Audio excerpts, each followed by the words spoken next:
الحمد لله نحمده ونستعينه ونستغفره ونؤمن به ونتوكل عليه ونعوذ بالله من شرور أنفسنا ومن سيئات أعمالنا من يهده الله فلا مضل له ومن يضلله فلا هادي له ونشهد أن لا إله إلا الله وحده لا شريك له ونشهد أن سيدنا ومولانا محمدا عبده ورسوله أما بعد فأعوذ بالله من الشيطان الرجيم بسم الله الرحمن الرحيم ألا إن أولياء الله لا خوف عليهم ولا هم يحزنون الذين آمنوا وكانوا يتقون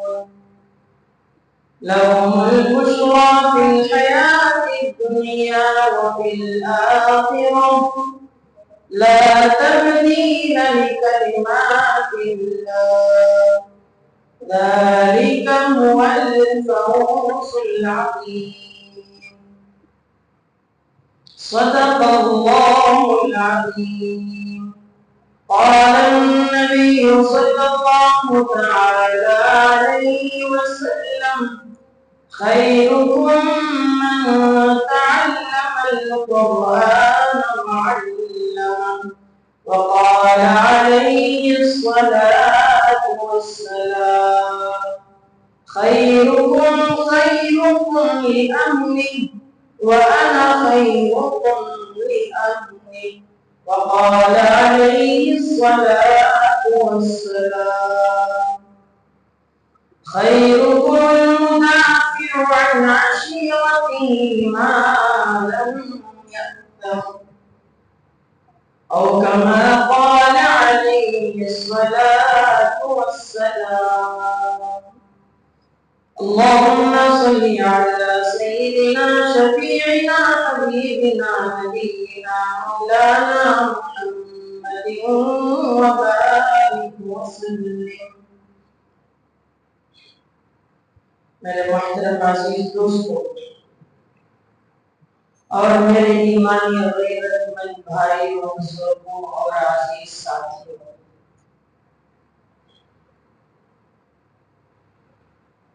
اللہ تبارک و تعالی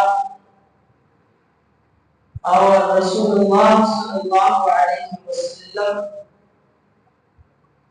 کی نگاہ میں قرآن اور حدیث کی روشنی میں اور سیرت طیبہ کی روشنی میں بعض اعمال کو سب سے بہترین قرار دیا ہے۔ معاشرے میں بعض اعمال ایسے ہیں، معاشرے میں زندگی گزارنے والے بعض لوگ ایسے ہیں جن کے اعمال کو اور کرنے والوں کو سب سے بہترین انسان قرار دیا۔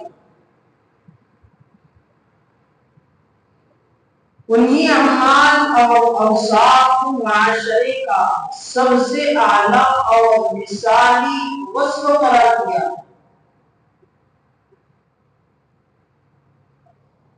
کسی کے بارے میں یہ کہہ دینا، یعنی دنیا والے کسی کے بارے میں یہ کہتے کہ فلاں شخص بہت اچھا ہے، فلاں آدمی بہت اچھے ہیں، فلاں خاتون بہت اچھی ہے،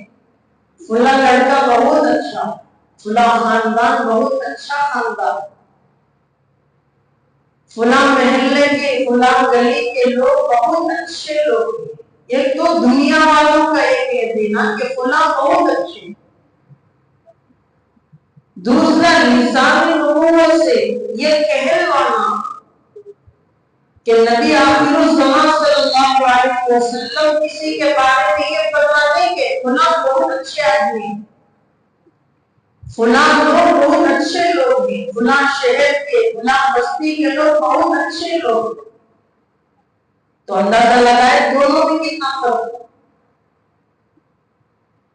لیکن اعتبار اسی کا ہے کہ جسے لسانی نبوت سے کہلوایا جائے، جس کے بارے میں نبی آخر الزمان صلی اللہ علیہ وسلم یہ فرماتے ہیں کہ فلاں شخص بہت اچھے آدمی ہیں، تو اس کا ہی زیادہ اعتبار ہے اور معیار بھی زیادہ ہے۔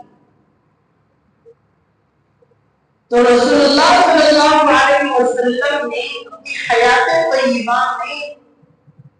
معاشرے کے، سوسائٹی کے، محلے کے، شہر کے، ساری دنیا کے لوگوں میں سے چند لوگوں کے بارے میں فرمایا کہ فلاں فلاں شخص بہت اچھا انسان ہے۔ وہ کون لوگ ہیں جس کے بارے میں رسول اللہ صلی اللہ علیہ وسلم نے فرمایا کہ بہت اچھے آدمی ہیں، بہت اچھے لوگ؟ کل ملا کر 10 لوگوں کے بارے میں رسول اللہ صلی اللہ علیہ وسلم نے ارشاد فرمایا کہ یہ 10 آدمی یا یہ 10 قسم کے اوصاف اور عادتیں رکھنے والے آدمی، یہ 10 قسم کے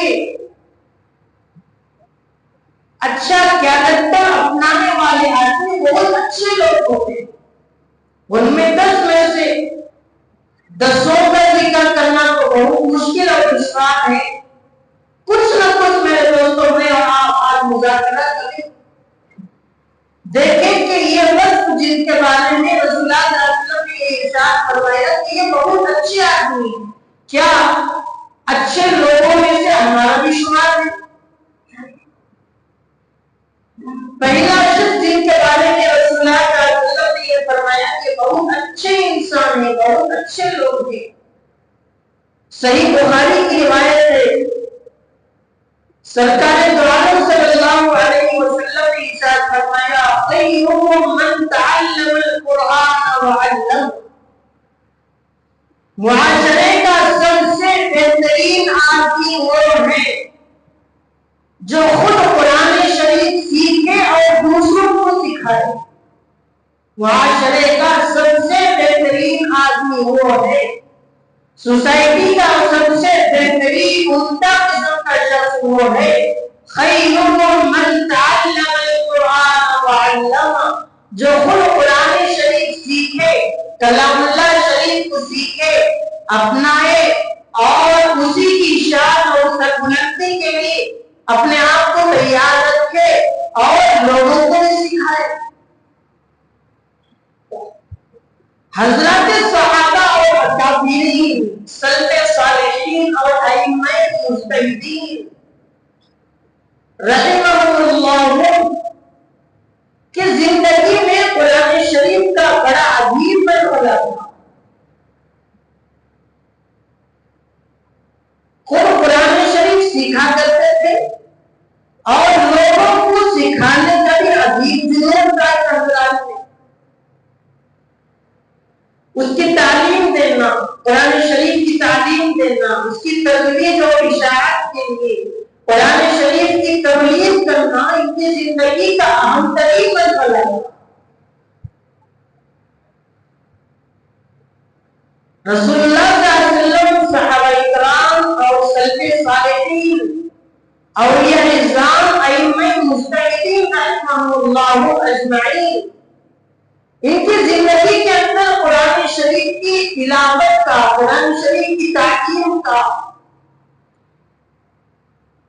بڑے اہتمام کے ساتھ یہ حضرات پابندی کیا کرتے ہیں۔ خود حضور صلی اللہ علیہ وسلم کا بھی یہی معمول ہے، قرآن کے ساتھ ایسا ہی لگاؤ آپ کا۔ حضرت ام المؤمنین عائشہ صدیقہ رضی اللہ عنہا فرماتی ہیں، بیان کرتی ہیں کہ حضور صلی اللہ علیہ وسلم کی کیفیت جب اللہ کی طرف سے وحی نازل ہوتی، یعنی قرآن شریف کے نزول سے، قرآن شریف کے نازل ہونے سے، قرآن شریف کے رسول اللہ صلی اللہ علیہ وسلم کے سینے میں اترنے سے اس کی ہیبت اور کیفیت سے یہ اندازہ ہو جاتا ہے قرآن شریف کوئی معمولی اور چھوٹی موٹی کتاب نہیں ہوئی۔ قرآن شریف کے نزول جس کیفیت کے ساتھ رسول اللہ صلی اللہ علیہ وسلم کے سینے میں اترتا تھا، قرآن شریف جس اہتمام کے ساتھ، جس دلجوئی کے ساتھ، جس متبعین کے ساتھ جب قرآن شریف نازل ہوتا تو آپ صلی اللہ علیہ وسلم اسے لوگوں میں جو تفسیر فرماتے، آیتیں صحابہ میں بانٹ رہے، تلاوت کر کے سمجھا رہے، اس کی تشریح بیان کر رہے، صحابہ کرام قرآن شریف کا اہتمام اور منہمک انداز میں قرآن شریف کی تلاوت کی طرف متوجہ ہیں، ہمارے متوجہ ہیں، جس سے اندازہ ہوتا ہے قرآن شریف حامل قرآن، قرآن شریف کو اٹھانے والے، قرآن شریف کے پڑھنے اور پڑھانے والے، قرآن شریف کے لکھنے اور لکھوانے والے، قرآن شریف کے معنی تفسیر اور تراجم کو لوگوں کے سامنے بیان کرنے والے، قرآن شریف کو اپنی زندگی کا مجموعہ بنانے والے۔ نہ قرآن شریف معمولی کتاب ہو سکتی ہے، نہ قرآن شریف پر کام کرنے والے معمولی قسم کے لوگ ہو سکتے ہیں۔ یہ دونوں معیاری ہیں، قرآن شریف بھی معیاری ہے، لا متناہی کتاب ہے، لا ثانی کتاب ہے، اور اس کو اٹھانے والے جو علماء اکرام ہیں، جو حفاظ نظام ہیں، جنہوں نے دنیا کی مشغلوں کو، دنیا کی بڑی بڑی چیزوں کو دھوکر مار کر قرآن شریف کو ایک تو اپنی زندگی میں اتارا اور اسی کو اپنا مشغلہ بنایا، اس کو اپنا مشغلہ بنانے میں، قرآن شریف کی تبلیغ اور اشاعت کرنے میں، قرآن شریف کی تبلیغ کرنے میں جو جو حالات آتے ہیں، جو جو کڑوی کچہری اپنوں کی طرف سے، پرایوں کی طرف سے، دینداروں کی طرف سے، زمینداروں کی طرف سے، مالداروں کی طرف سے، حتیٰ کہ والدین کی طرف سے بھی جو باتیں سننے کو ملتی ہیں، وہ خوشی سے سن کر اپنے جذبات اور ان سے ڈوبی جا کر رسول اللہ صلی اللہ علیہ وسلم اور اللہ تبارک و تعالیٰ کی کتاب کے پیغام کو لے کر سارے عالم میں، یہاں تک کہ حقیق کے سینے کے اندر قرآن شریف کی آیتیں کیسے پیدا ہو جائے اس کی فکر میں منہمک رہتے ہیں۔ تو رسول اللہ صلی اللہ علیہ وسلم نے فرمایا خیرکم من تعلم القرآن وعلمہ، معاشرے کا سب سے بہترین انسان وہ ہے جو قرآن شریف خود بھی سیکھے اور لوگوں کو سکھائے اور سمجھائے۔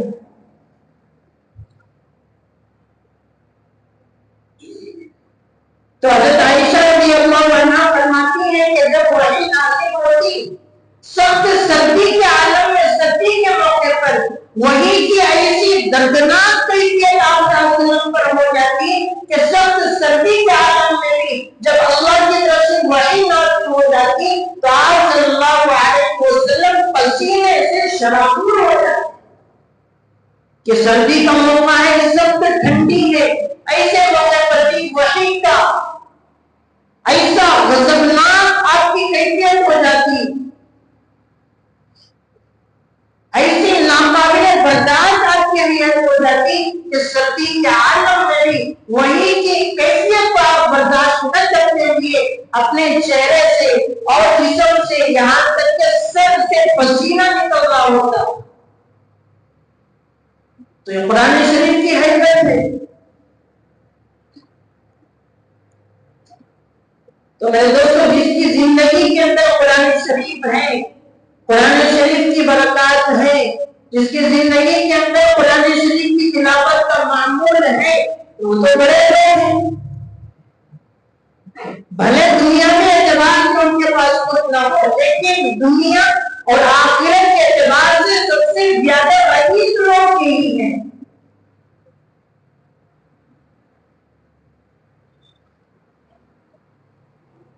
کہ آدمی قرآن شریف کی تلاوت کرنے والا اگر یہ محسوس کرے کہ قرآن شریف آدمی پڑھتا جا رہا، تلاوت ہو رہی، آسمان سے فرشتے اور قرآن شریف کے پڑھنے تلاوت کرنے والے کے ارد گرد جمع ہو جاتے ہیں اور قرآن شریف کی تلاوت کرنے والے کے حق میں عافیت کی دعائیں کرتے ہیں، مغفرت کی دعائیں کرتے ہیں۔ ابو داؤد کی ایک روایت میں حضرت زید بن ثابت رضی اللہ عنہ فرماتے ہیں ایک مرتبہ آپ صلی اللہ علیہ وسلم میرے ایک دم بغل میں بیٹھے تھے، بہت قریب، اتنا قریب کہ آپ صلی اللہ علیہ وسلم کی ران مبارک میری ران پر رکھے ہوئے تھے۔ تو وہی نازل ہونے لگی، اللہ کی طرف سے آیتیں نازل ہونے لگی۔ تو حضرت زید بن ثابت رضی اللہ عنہ فرماتے ہیں وہی کے ہیبت اور غضب کو میں برداشت نہ کر سکا، مجھے یہ محسوس ہو رہا تھا کہ وہی کے غضب کو رسول اللہ صلی اللہ علیہ وسلم کو بڑی مشکل سے برداشت کر لیتے ہیں، ممکن ہے کہ میری ٹانگ اور ران ٹوٹ جائے، ایسی کیفیت ہو۔ مجھے یہ محسوس ہونے لگا کہ وحی کی کیفیت اور قرآن شریف کی آیتوں کے بوجھ کو میں برداشت نہیں کر سکتا، لہذا میری ران ٹوٹنے کے قریب ہو گئی۔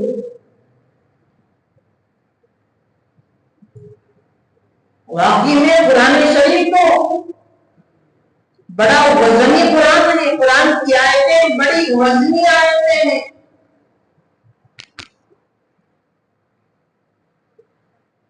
خود قرآن شریف میں اللہ تبارک و تعالیٰ نے خود ارشاد فرما دیا لو انزلنا هذا القرآن على جبل لرأيته خاشعا متصدعا من خشية الله۔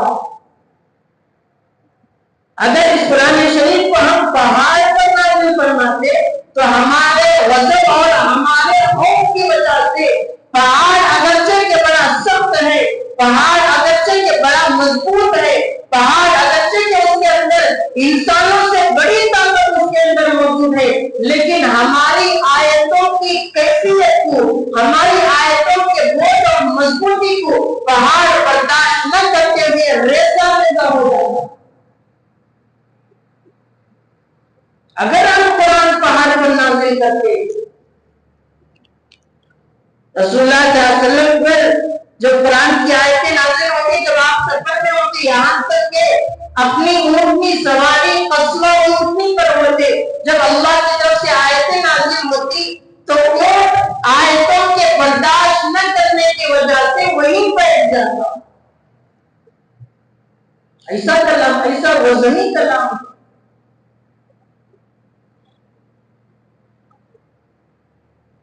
نزول قرآن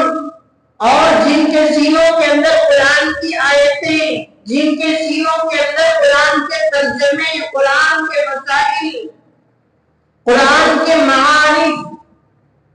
جن کے سینوں کے اندر قرآن کے آداب،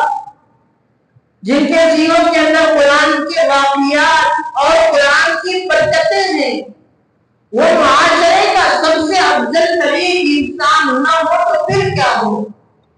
جس کے بارے میں رسول اللہ صلی اللہ علیہ وسلم نے فرمایا خیرکم من تعلم القرآن وعلمہ، معاشرے کا سب سے بہترین، سب سے فضیلت والا آدمی وہ ہے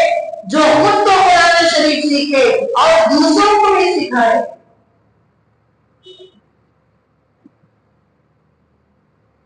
یہ تو قرآن کے برکات ہوتے ہیں۔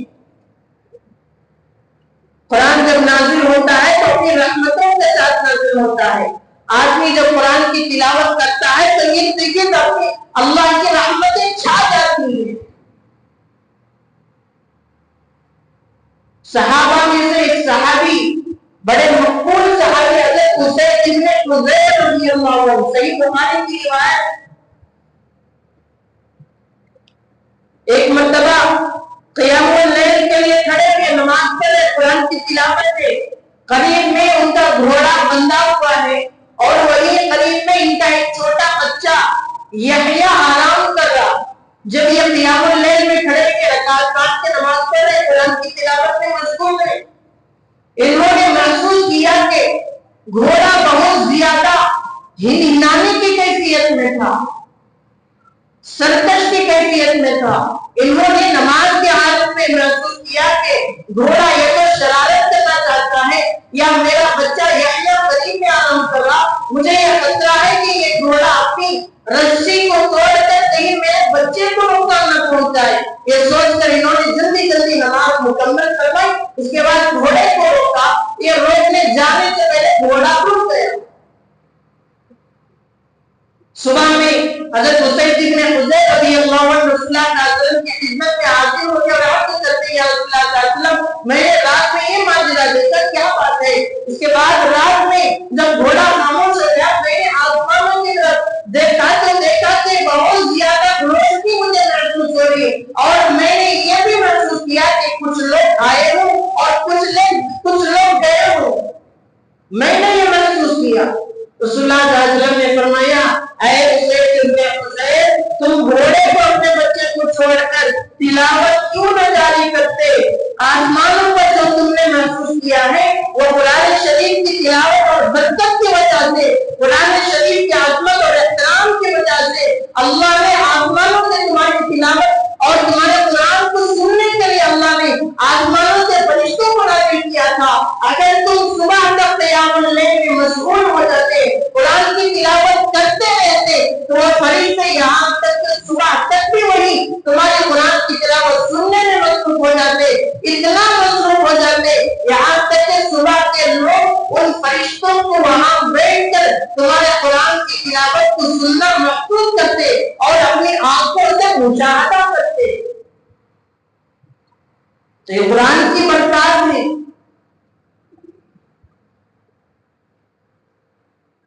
تو قرآن کے ساتھ سلف صالحین اور اکابرین علماء کرام کا, دینداروں کا, جن کے دلوں کے اندر اللہ کی محبت, جن کے دلوں کے اندر رسول اللہ صلی اللہ علیہ وسلم کی عقیدت, جن کے دلوں کے اندر قرآن سے لگاؤ, جن کے دلوں کے اندر قرآن سے شفقت ہے, ان کا تو بڑا گہرا لگاؤ قرآن سے.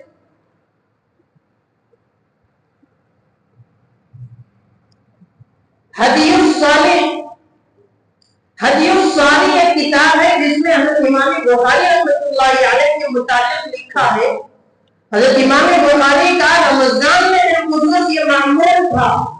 کہ سحری کے بعد فجر سے فارغ ہو کر قرآن شریف کی تلاوت فرماتے تو افطار سے پہلے ایک قرآن مکمل فرماتے. حضرت امام بخاری کا معمول تھا کہ رمضان میں آپ رحمۃ اللہ علیہ روزانہ رمضان کی تراویح میں 10 سپارے پڑھنے کا معمول. اس لیے ہماری بھی کوشش یہ ہونی چاہیے کہ قرآن کے ساتھ ہمارا لگاؤ ہو, قرآن سے ہماری شفقت ہو, اور حاملین قرآن, قراء کرام, علماء کرام, حفاظ کرام جو قرآن کریم کو اٹھانے میں, قرآن شریف کو حاصل کرنے میں ان کا مشغلہ لگا ہوا ہے, ان کے ساتھ بھی تو شفقت کا اولین حق تمام انسانوں کا ہے. تو اکابر علماء کرام کے ساتھ اتنا لگاؤ قرآن کے ساتھ. حضرت امام بخاری کا یہ معمول.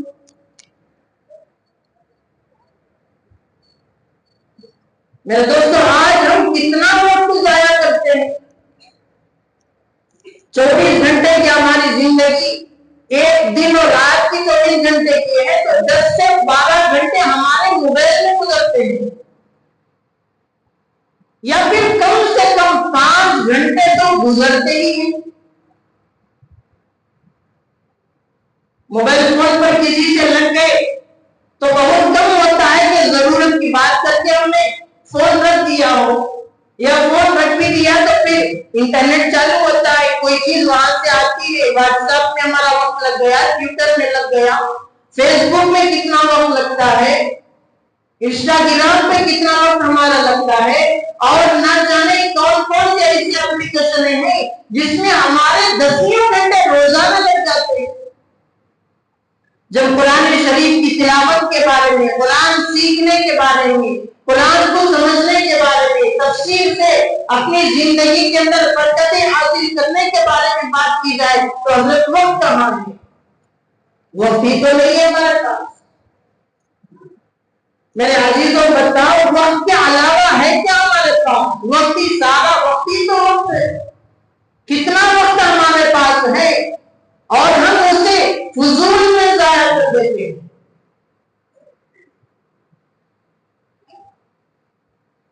تو رسول اللہ صلی اللہ علیہ وسلم کی نگاہ میں بھی سلف صالحین، اکابر، علماء کرام، ائمہ مجتہدین کی نگاہ میں بھی قرآن کی اور حاملین قرآن کی بڑی اہمیت۔ رسول اللہ صلی اللہ علیہ وسلم کے فرمان کے مطابق معاشرے کا سب سے بہترین،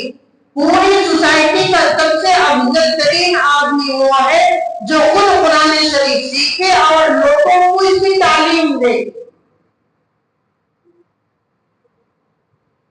اگر صاف طور پر یہ کہا جائے کہ قرآن شریف پڑھنے والے، قرآن شریف پڑھانے والے کون لوگ ہیں؟ جنہوں نے مدارس سے فراغت حاصل کی، جس میں علماء ہیں، حفاظ ہیں، ائمہ کرام ہیں، قاری قرآن ہیں، مدارس اور مکاتب کے طلباء ہیں، مدارس میں پڑھانے والے علماء کرام اور اساتذہ ہیں۔ یہ معاشرے کے سب سے افضل ترین انسان ہے۔ سوسائٹی کا سب سے افضل ترین انسان یہ ہے جن کے سینے کے اندر خود تو قرآن شریف ہے، اس کے ساتھ ساتھ یہ لوگوں کو قرآن شریف کی تعلیم دینے کے لیے ہمارے مدعو ہیں۔ تو دوسرا وہ کون آدمی ہے جسے رسول اللہ صلی اللہ علیہ وسلم نے معاشرے کا سب سے افضل ترین انسان قرار دیا؟ فرماتے ہیں کہ خیارکم احسنکم اخلاقا، تم میں بہترین انسان وہ ہے جس کے اخلاق اچھے ہوں، لوگوں کے ساتھ معاملات اچھے ہوں، لوگوں کے ساتھ بیہیویئر میں بہت اچھا ہو، لین دین میں اچھا ہو، بات کرتا ہے تو اچھی بات، میٹھی بات کرتا ہے۔ بعض مرتبہ ہم میٹھی بات کرتے ہیں، اس مٹھاس کے اندر زہر سے لدا ہوا تیر رہتا ہے۔ بات تو ظاہری طور پر ہم آگے والے کو عزت دے رہے، احترام دے رہے، شفقت کا مظاہرہ بظاہر ہم کر رہے، لیکن اس کے اندر آگے والا جس کا دل ان میٹھے الفاظ کو محسوس کر رہا، وہ اسی وقت میں یہ بھی محسوس کر رہا ہوتا ہے کہ یہ جو آگے والا آدمی جو ان کا کتاب کر کے بات کر رہا ہے، ظاہراً تو اس کے اندر شفقت ہے، میٹھی میٹھی باتیں ہیں، ہمدردی میں باتیں کر رہا، لیکن اندر سے زہر سے لدا ہوا تیر وہی آدمی محسوس کر سکتا۔ تو یہ بھی اچھے اخلاق والا آدمی نہیں ہو سکتا۔ تو کسی سے بات کریں تو نہایت مشفقانہ انداز میں، محبت بھرے انداز میں۔ حضرت انس رضی اللہ عنہ راوی ہیں، وہ فرماتے ہیں کہ ایک قبیلے کے ایک دیہاتی لوگ، دیہاتی قسم کے کچھ لوگ رسول اللہ صلی اللہ علیہ وسلم کسی سے بات کر رہے تھے، تو اس وقت آئے مذاق میں یہ جاہلانہ طور پر رسول اللہ صلی اللہ علیہ وسلم جو گلے کے اندر چادر ڈالے ہوئے تھے، انہوں نے اتنا زور سے کھینچا، بعد میں صحابہ نے محسوس کیا کہ گلے پر نشان لگ گیا۔ صحابہ کو غصہ آیا، رسول اللہ صلی اللہ علیہ وسلم ان دیہاتیوں کی طرف مڑ کر دیکھا اور مسکرا کر فرمایا کہ کیا بات ہے؟ اگر ایسا معاملہ کوئی ہمارے ساتھ کرے تو کیا ہم پولیس کیس نہیں کر دیتے؟ ایسا معاملہ کوئی ہمارے ساتھ کرے تو کیا ہم ان کی ماں اور بہنوں میں سے کوئی ایسی گالی بجتی ہے جو ہم نہیں دیتے؟ معاشرے میں دی جانے والی گالیوں میں کیا وہی گالی محفوظ دے سکتی ہے جو ہم آگے والے کو نہیں دے سکتے؟ حضرت انس رضی اللہ عنہ فرماتے ہیں میں نے 10 سال رسول اللہ صلی اللہ علیہ وسلم کی خدمت کی ہے، مجھ سے کئی مرتبہ خطائیں سرزد ہوئی ہیں، کئی مرتبہ مجھ سے بھول ہوئی ہے، کئی مرتبہ میں نے نادانی میں غلطیاں کی ہے، کئی مرتبہ میں نے غلطی سے اور جان بوجھ کر کئی مرتبہ مجھ سے خطائیں سرزد ہوئی ہیں۔ اس 10 سال کے عرصے میں کبھی بھی مجھے یاد نہیں ہے کہ رسول اللہ صلی اللہ علیہ وسلم نے کبھی مجھ سے مارنا اور سختی سے رویہ کرنا تو دور کی بات ہے، کبھی یہ بھی پوچھ لیا ہو اے انس میں نے تم سے فلاں کام کرنے کو کہا تھا، تم نے اب تک وہ کام کیوں نہ کیا؟ آپ نے کبھی یہ بھی نہیں پوچھا۔ تو اللہ تبارک و تعالیٰ نے رسول اللہ صلی اللہ علیہ وسلم کو خلق عظیم دے کر بھیجا، اور وہی خلق عظیم آپ نے صحابہ میں منتقل فرمایا۔ صحابہ نے اولیاء اعظام میں، ائمہ مجتہدین میں، نسل بعد نسل وہی خلق عظیم ہم تک چلا رہا ہے۔ تو خلق عظیم ہمیں بھی اپنانا چاہیے۔ خلق عظیم کی ایک اور مثال جس سے ہمیں سبق ملے اور ہم حاصل کر لیں، تو دنیا کی کوئی طاقت ہمیں شکست نہیں دے سکتی، کوئی طاقت ہمیں شکست نہیں دے سکتی۔ مثال یہ کہ فتح مکہ کے موقع پر جب رسول اللہ صلی اللہ علیہ وسلم مکہ میں داخل ہو رہے تھے تو صحابہ اکرام میں سے صحابہ اکرام نے یہ آواز لگائی کہ آج انتقام کا دن ہے،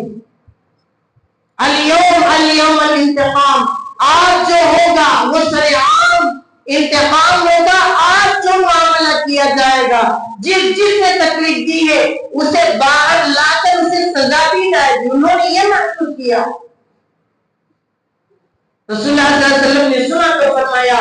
اليوم یوم الرحمہ، آج کا دن جو ہے آج رحمت کا دن ہے، آج فتح مکہ کا جو دن ہے، آج کا دن درگزر کر دینے کا دن ہے، آج کا دن معاف کر دینے کا دن ہے، آج کا دن جس نے تکلیف دی ہے، جس نے رسوا کیا ہے، جس نے معاملات میں الجھایا ہے، جس نے تکلیف کی ہے، ان سب کو آج معاف کر دینے کا دن ہے۔ رسول اللہ صلی اللہ علیہ وسلم نے فرمایا اليوم یوم الرحمہ، آج کا جو دن ہے وہ رحم کر دینے کا دن ہے۔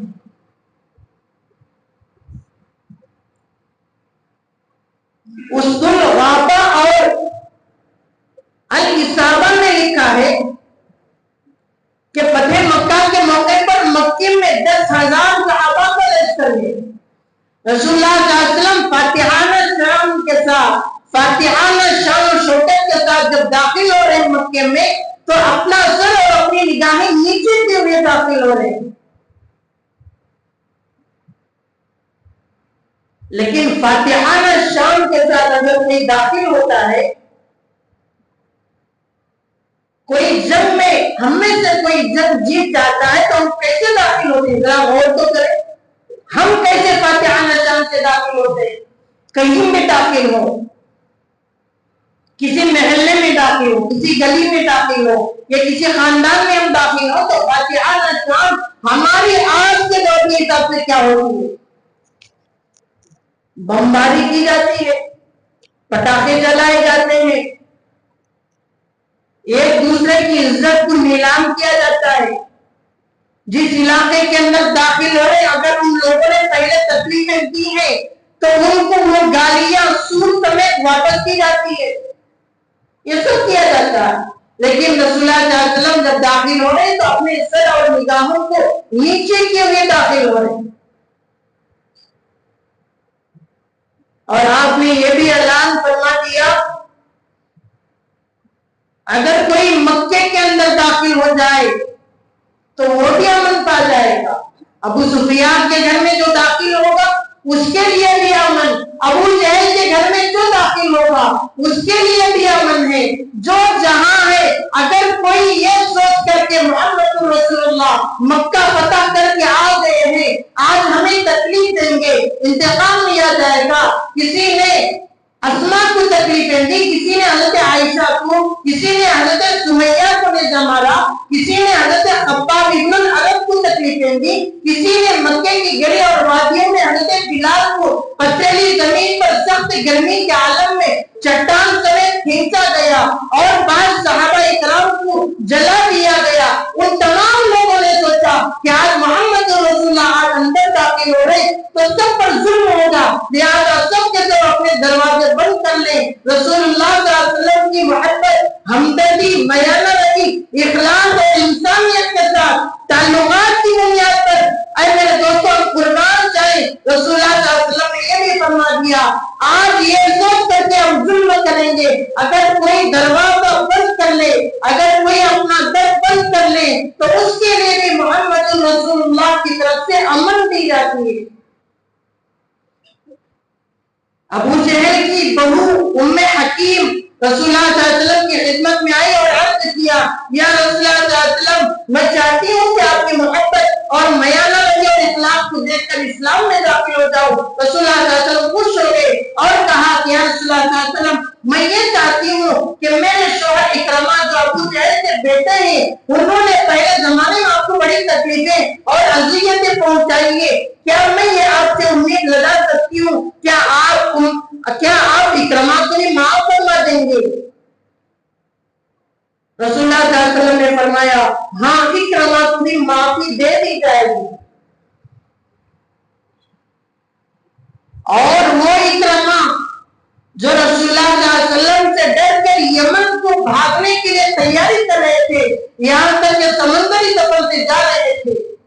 وہاں کشتی رک گئی. یہاں سے ام حکیم جاتی ہے کہ جا کر رسول اللہ صلی اللہ علیہ وسلم کی طرف سے پیغام دے دو کہ آپ کو معافی دے دی گئی ہے آپ مکہ واپس آ سکتے ہیں. اتنے میں کشتی جا کر وہاں کسی ساحلی راستے میں رک جاتی ہے. لوگ اپنے اپنے بتوں کو اپنے اپنے پتھروں کو اپنے اپنے لوگوں کو جسے وہ خدا مان رہے تھے پوجنے لگتے ہیں بلانے لگتے ہیں. کشتی چلانے والا وہ کہتا ہے آج یہاں کسی پر کوئی گڑ نہیں آئے گا معافی دینے کے لیے درگزر کرنے اور تمہیں بچانے کے لیے. اس کشتی کے اندر جو بھی ہے اس کا وہی خدا مالک ہے جو محمد رسول اللہ کا خالق و مالک ہے. کشتی سے ڈوبتے ہوئے لوگوں کو بھی وہی خالق اور مالک بچائے گا. اکرمہ کہتے ہیں اگر محمد رسول اللہ کا خدا مجھے اس مشکل میں بچا سکتا ہے تو میں اس خدا کی پوجا اور اس کی عبادت کیوں نہ کروں. تو لہٰذا اس کشتی میں رہنے والے تمام کے تمام لوگ اسلام میں داخل ہو گئے. کیوں داخل ہو گئے؟ اتنے میں ام حکیم وہاں جاتی ہے جا کر کہتی ہے کہ آپ کو رسول اللہ صلی اللہ علیہ وسلم نے امن دے دیا ہے آپ مکہ واپس آ سکتے ہیں. وہ واپس مکے میں آتے ہیں رسول اللہ صلی اللہ علیہ وسلم کے ہاتھ پر بیعت کر کر اسلام میں داخل ہو جاتے ہیں. تو معاشرے کا سب سے بہترین دوسرے نمبر پر وہ آدمی ہے جس کے اخلاق اچھے ہوں لوگوں کے ساتھ میانہ روی سے پیش آتا ہو. ایک آدمی کے بارے میں رسول اللہ صلی اللہ علیہ وسلم نے فرمایا وہ آدمی بھی بہت اچھا ہے خیرکم من یرجی خیرہ جس کے بارے میں لوگ یہ گمان کرتے ہیں کہ یہ آدمی اچھا کام کرے گا یہ آدمی اچھا معاملہ کرے گا یہ آدمی اچھی حیثیت کا آدمی ہے یہ آدمی اعتدال میانہ روی اور انصاف پسند آدمی ہے وہ بھی اچھا آدمی ہے. آگے فرمایا وشرہ وہ آدمی بڑا بدنصیب اور بد قسم کا آدمی ہے جس کے بارے میں لوگ یہ گمان کرتے ہوں یہ آدمی اگر یہ آدمی اونچی کرسی پر بیٹھے گا عہدے پر آئے گا منصب پر آ جائے گا یہ آدمی غلط قسم کے فیصلے کرے گا لوگوں کو اذیتیں پہنچائے گا تکلیفیں دے گا. ان دونوں کے بارے میں رسول اللہ صلی اللہ علیہ وسلم نے فرمایا لوگ جس کے بارے میں اچھا گمان کرتے ہو معاشرے کا وہ سب سے اچھا آدمی ہے جس کے بارے میں لوگ برا گمان کرتے ہو وہ آدمی معاشرے کا برا آدمی ہے. اللہ تبارک و تعالیٰ سے دعا فرمائیں اللہ تعالیٰ مجھے اور